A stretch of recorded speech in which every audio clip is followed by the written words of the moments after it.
Hey, it is Tuba Billy. So, stayed up late last night watching the State of the Union from former Vice President Joe Biden.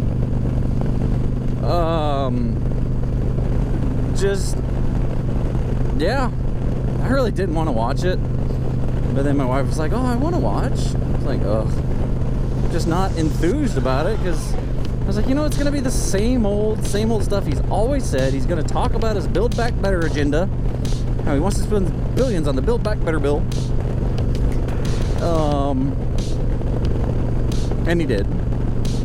I knew he was going to talk about Ukraine, and he did. I mean, that's kind of, you can't not talk about it.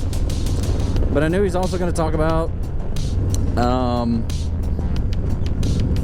equity and unions, guns, police. I figured he was going to talk about funding the police, which he did. But in all, the speech was just meh. Like, there are, I think, 91 applause breaks. But some of the time he just kept on going, kept on reading his teleprompter, just kind of like he was oblivious, and just talk a little louder. Between the folks, it's like, come on, folks.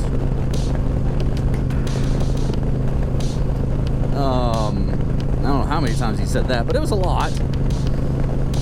It was meh. Said just enough to, you know, to get a little bit of reaction from the Republicans. I think he talked about the border crisis. Although he didn't say the crisis. We need to, you know, fix our immigration. Okay, yeah. Let's start by shutting down the border. No, we need dreamers. We need a path to citizenship. So he talked everything, but I mean, going into this with, I think his approval rate is like 35%. That's just bad on everything. I mean, people just don't believe him anymore because he's a career politician. He's made a career of lying and flip-flopping just to suit his agenda and make sure he gets reelected. It's crazy. It's cringeworthy.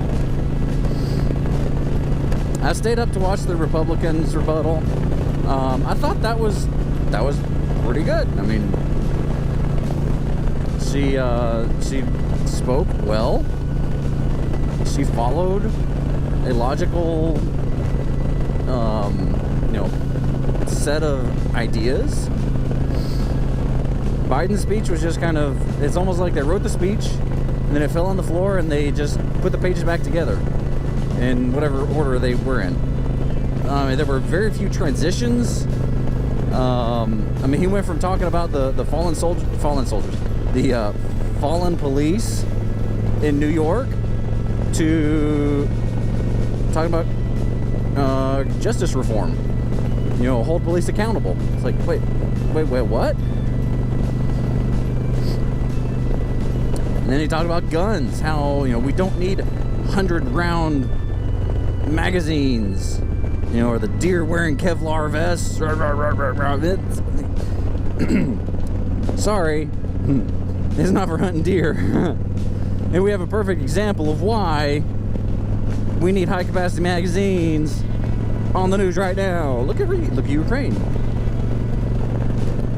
And you know, he said before, if you're gonna take on the government, you need F-16s, you need nukes, implying that he'd be willing to nuke the American people. No, I mean that's not the point, to take over the government. No. The point is, if you have a tyrannical government like Russia right now,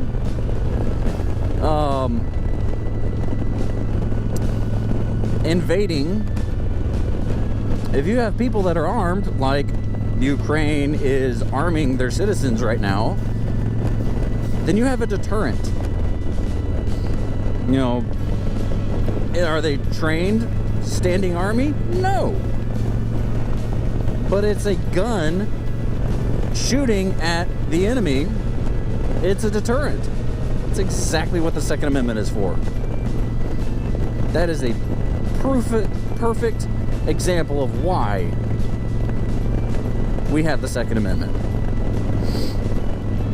I mean, gosh, if you ever watched the movie Red Dawn, either one of them, you know, the one from the 80s with Patrick Swayze, or the one, you know, from the 2000s with Thor, Chris Hemsworth. Yeah, I could kind of see Russia and China, maybe North Korea, getting together and doing an all-out invasion of America. Would that ever happen? No, probably not. As America has the world's largest standing army. That's us, folks. Hi.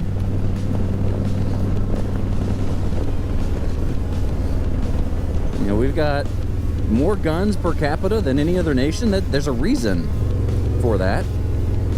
You know, we were one of the only nations in the world that won our freedom the way that we did, and then had, you know, such long success with our Constitution. I think the United States Constitution is the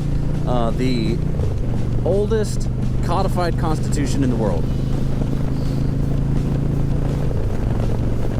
And many other countries have their constitutions and their documents based on ours.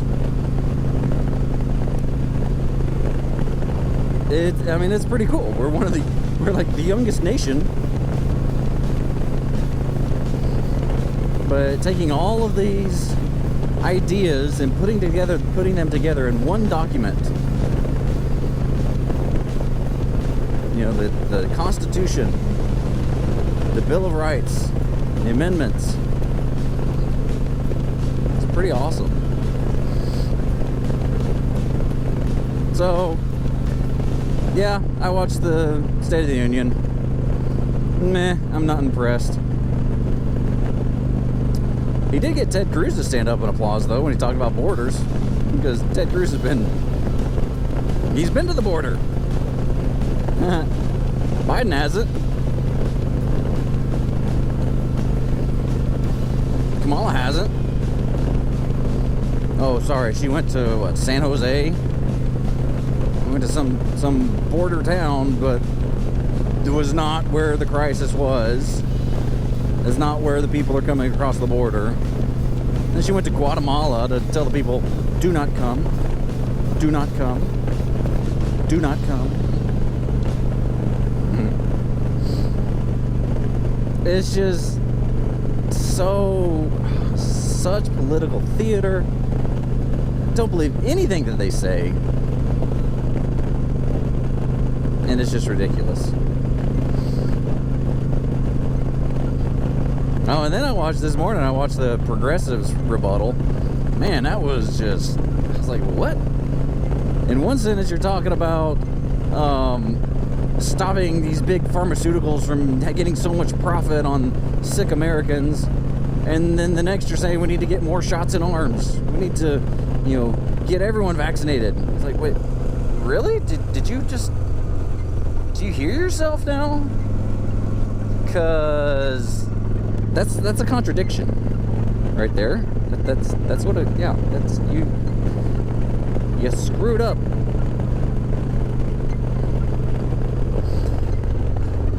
But I don't know. What do I know?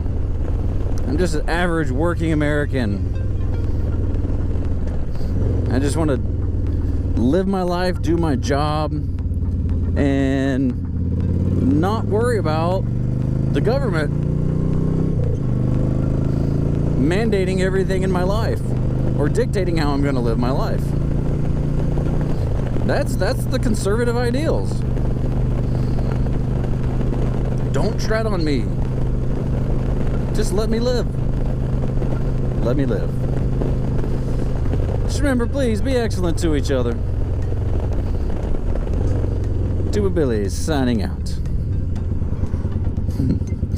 God be with you till we meet again.